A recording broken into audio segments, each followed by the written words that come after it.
Baik, selamat pagi Bapak Ibu sekalian, apa kabarnya? Semoga semuanya sehat selalu.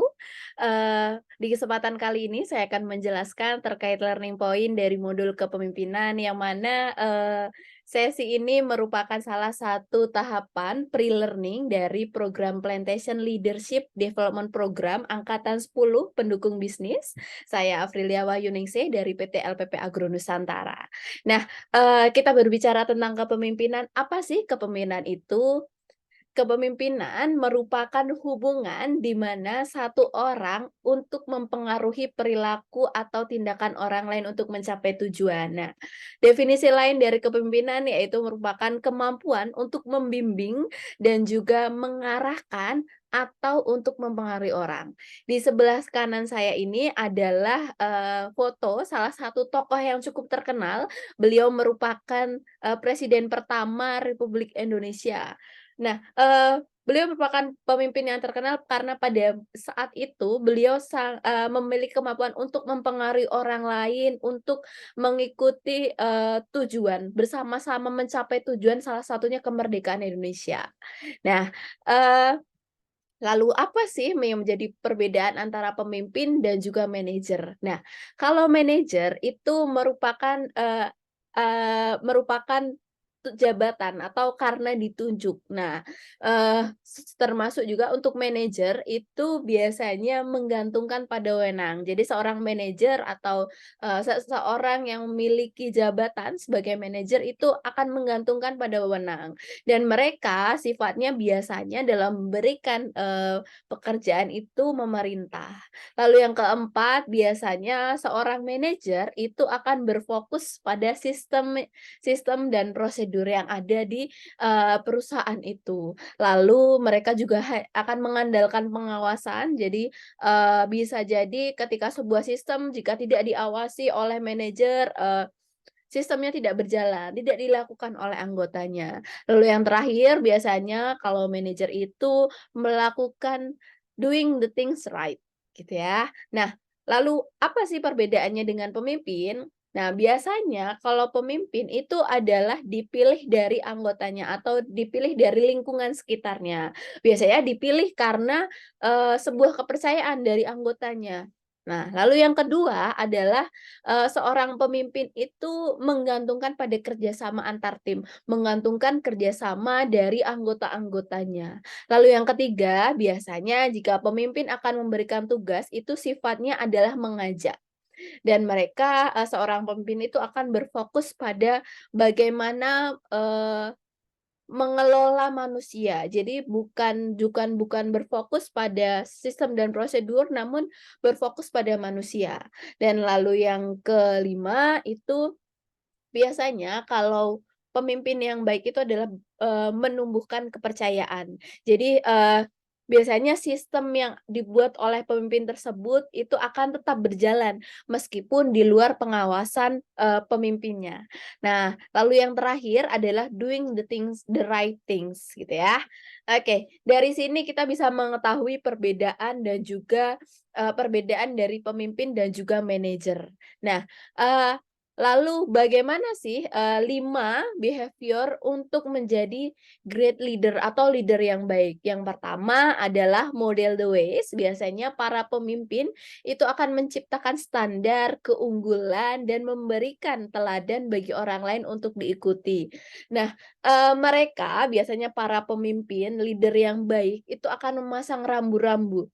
Ketika orang-orang merasa tidak yakin kemana harus pergi atau bagaimana untuk menuju ke sana. Nah, itulah, behavior pemimpin itu akan pemimpin akan menciptakan peluang untuk menang.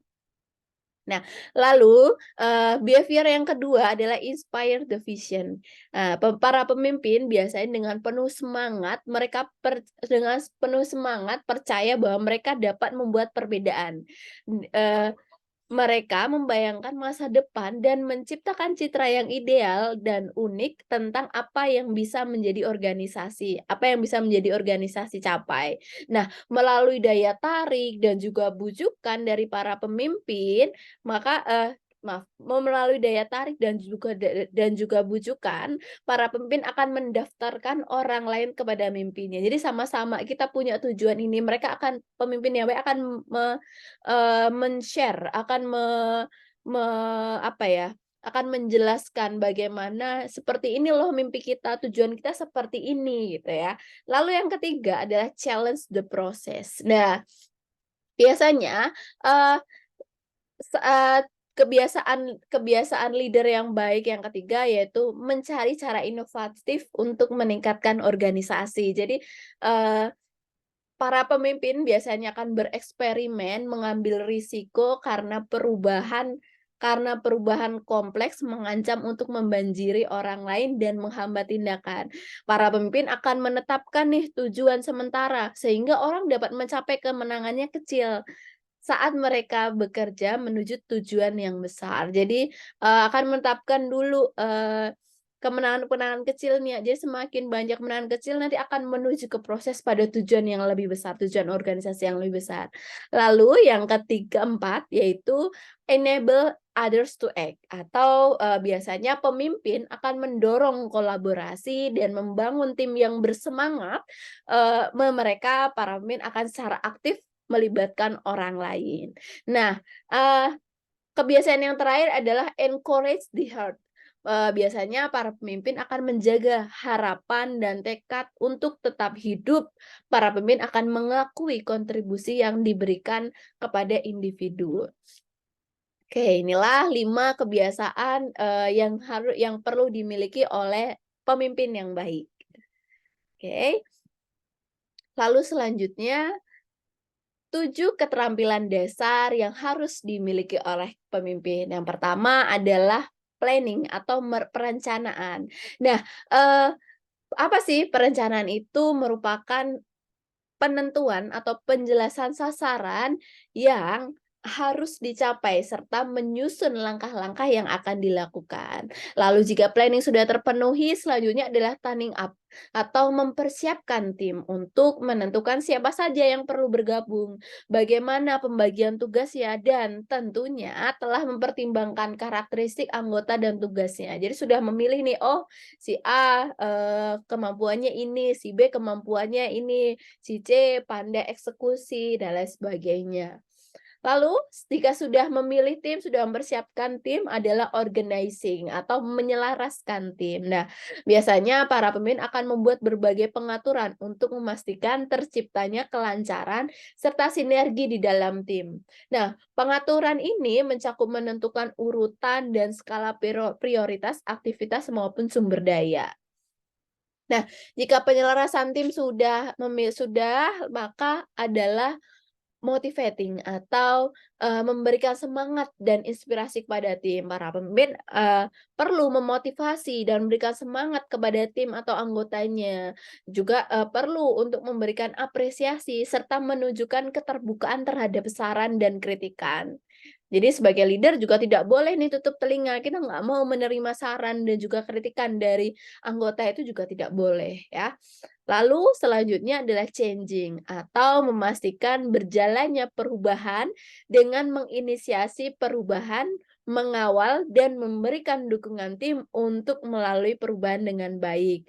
At men menyelesaikan hal di luar harapan dengan fleksibel.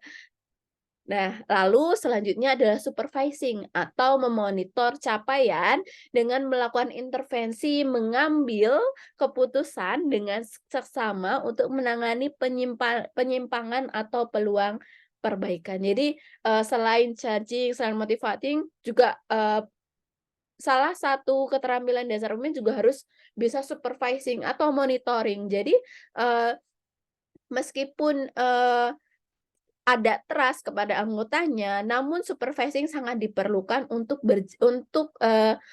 suatu perusahaan atau organisasi mencapai suatu tujuannya. Lalu yang terakhir adalah caring quality. Caring quality apa? Caring quality merupakan perbaikan berkelanjutan untuk kualitas, dan itu melakukan eksplorasi untuk menemukan potensi perbaikan, menjaga standar kualitas agar selalu dipenuhi. Baik. Itu tadi merupakan 7 keterampilan dasar seorang pemimpin. Nah, keterampilan yang dibutuhkan setiap pemimpin untuk menjadi sukses itu apa sih? Yang pertama adalah komunikasi.